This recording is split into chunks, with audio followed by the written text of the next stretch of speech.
ಜೀವನ ಕಲಿಸುವುದಕ್ಕಿಂತ ನಂಬಿದವರು ಕಲಿಸುವುದೇ ಹೆಚ್ಚು. Hi friends, good morning. Welcome back to Dhanvi Kannada log. ಇದು ಮಿನಿ ಲಾಗ್ ಆಗಿರುತ್ತೆ. ನಾನಿವತ್ತು ಛತ್ರಿ ಮಾಡೋದು ಹೆಂಗಪ್ಪ ಅಂತ ತೋರಿಸ್ತಾ ಇದ್ದೀನಿ. ಛತ್ರಿ ಅಂದಿದ ತಕ್ಷಣ ಎದುರ್ಕೊಳ್ಳೋದಕ್ಕೆ ಹೋಗಬೇಡಿ. ನಾನು ಪೇಪರ್ ಕ್ರಾಫ್ಟಲ್ಲಿ ತೋರಿಸ್ತಾ ಇದ್ದೀನಿ. ತುಂಬಾ ಸಿಂಪಲ್ಲಾಗಿ, ಮತ್ತು ಸಿಂಪಲ್ ಅಂತಲ್ಲ, ಇದು ಸ್ವಲ್ಪ ಗ್ರ್ಯಾಂಡಾಗೆ ಮಾಡಿದ್ದೀನಿ ನಾನು. ತುಂಬಾ ಚೆನ್ನಾಗಾಗಿದೆ. ಇನ್ ಡೀಟೇಲಾಗಿ ವಿಡಿಯೋನ ಹಾಕಿದ್ದೀನಿ. ನಿಮ್ಗೇನಾದರೂ ಬೇಕು, ಮಾಡೋದು ಹೇಗೆ ಅಂತ ನೋಡಬೇಕು ಅಂದರೆ ಎಂಡ್ವರೆಗೂ ನೋಡಿ. ಇಷ್ಟ ಆದರೆ ಲೈಕ್ ಮಾಡಿ, ಶೇರ್ ಮಾಡಿ, ಮತ್ತು ಸಬ್ಸ್ಕ್ರೈಬ್ ಮಾಡೋದನ್ನು ಮರಿಬೇಡಿ. ನಾನು ಇನ್ನೇನು ಜಾಸ್ತಿ ತೊಗೊಂಡಿಲ್ಲ, 2 ಪೇಪರ್ ತೊಗೊಂಡಿದ್ದೀನಿ. ಒಂದು ಇನ್ವಿಟೇಷನ್ ಕಾರ್ಡು, ಇನ್ನೊಂದು ಕಲರ್ ಪೇಪರ್ ತೊಗೊಂಡಿದ್ದೀನಿ. ಈ ರೀತಿಯಾಗಿ ಕಟ್ ಮಾಡಿಕೊಂಡು ಶೇಪ್ನಲ್ಲಿ ಯಾವ ರೀತಿ ಅಂತ ತೋರಿಸಿದ್ದೀನಿ. ಇನ್ ಡೀಟೇಲಾಗಿ ನೋಡ್ಕೊಂಡು ಮಾಡಿ.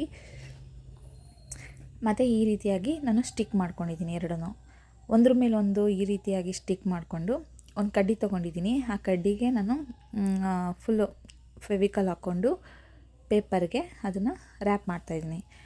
ಫ್ರೆಂಡ್ಸ್, ಬ್ಯಾಕ್ಗ್ರೌಂಡಲ್ಲಿ ಏನಾದರೂ ಸೌಂಡ್ ಇದ್ದರೆ ಪ್ಲೀಸ್ ಸಾರಿ, ಅದು ಏನು ಮಾಡೋದಕ್ಕಾಗೋದಿಲ್ಲ. ನಾವು ಅವ್ರಿಗೆ ಹೇಳೋಕ್ಕಾಗಲ್ಲ, ಅವ್ರದ್ದು ಒಂದು ಜೀವನ. ಸೊ ಈ ರೀತಿಯಾಗಿ ಮಾಡಿಕೊಂಡು ಆ್ಯಕ್ಸಸರೀಸ್ನ ಹಾಕ್ಕೊಂಡಿದ್ದೀನಿ. ಆ್ಯಕ್ಸಸರೀಸು ನೀವು ಇಷ್ಟೇ ಗ್ರ್ಯಾಂಡಾಗಿ ಹಾಕಬೇಕು ಅಂತೇನಿಲ್ಲ. ಸಿಂಪಲ್ಲಾಗಿ ನಿಮ್ಮ ಅನುಗುಣ, ನಿಮಗೆ ಎಷ್ಟಾಗುತ್ತೋ ಆ ಲೆವೆಲಲ್ಲಿ ತೊಗೊಂಡು ಮಾಡ್ಕೊಳ್ಳಿ. ಫೈನಲ್ ಲುಕ್ ಯಾವ ರೀತಿಯಾಗಿ ಬಂದಿದೆ ಅಂತಲೂ ಸಹ ತೋರಿಸಿದ್ದೀನಿ, ನೋಡ್ಕೊಳ್ಳಿ. ತುಂಬಾ ಚೆನ್ನಾಗಾಗಿದೆ.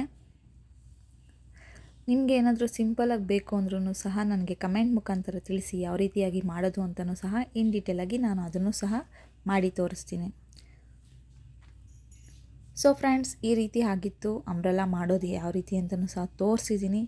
ಬೀಡ್ಸು ಈ ಥರನೇ ಹಾಕಬೇಕು ಅಂತ ಇಲ್ಲ, ನಿಮಗೆ ಯಾವ ರೀತಿಯಾಗಿ ಇಷ್ಟ ಆಗುತ್ತೋ ಆ ರೀತಿ ಕಲರ್ ಬೀಡ್ಸು ಬರುತ್ತೆ. ನಾನು ಕೆಳಗಡೆ ಇನ್ನೊಂದು ಗ್ರೀನ್ ಬೀಡ್ಸು ಸಹ ಹಾಕಿದ್ದೀನಿ, ನೋಡ್ತಿರ್ಬೋದು. ಅದನ್ನು ಸಹ ಹಾಕ್ಕೊಬೋದು. ಇಲ್ಲಾಂದರೆ ಮಣಿಗಳು ಬರುತ್ತೆ ಮುತ್ತಿಂದು, ಅದು ಸಹ ಹಾಕ್ಕೋಬೋದು. ಈಗ ನಾವು ಇಟ್ಕೊಳ್ಳೋವಂಥ ಹಿಡಿಗೆ ಏನಾದರೂ ಒಂದು ಸ್ವಲ್ಪ ಗ್ರ್ಯಾಂಡಾಗಿ ಮಾಡಬೇಕು ಅಂತ ಅನ್ನಿಸ್ತು. ಸೊ ಈ ರೀತಿಯಾದಂಥ ಮುತ್ತಿನ ಬೀಡ್ಸ್ ನನ್ನ ಹತ್ರ ಇತ್ತು. ಈ ಸ್ಯಾರಿ ಕುಚ್ಗೆಲ್ಲ ಯೂಸ್ ಮಾಡ್ತಾರೆ. ಸೊ ಅದಿತ್ತಲ್ಲ, ಅದನ್ನು ನಾನು ಈ ರೀತಿ ಮಾಡ್ಕೊಂಡಿದ್ದೀನಿ. ಫೈನಲಾಗಿ ನಾನು ಗಣೇಶನಿಗೂ ಸಹ ಇಟ್ಟು ತೋರಿಸ್ತಾ ಇದ್ದೀನಿ. ನೋಡಿ, ಈ ರೀತಿಯಾಗಿತ್ತು. ಜೈ ಶ್ರೀರಾಮ್.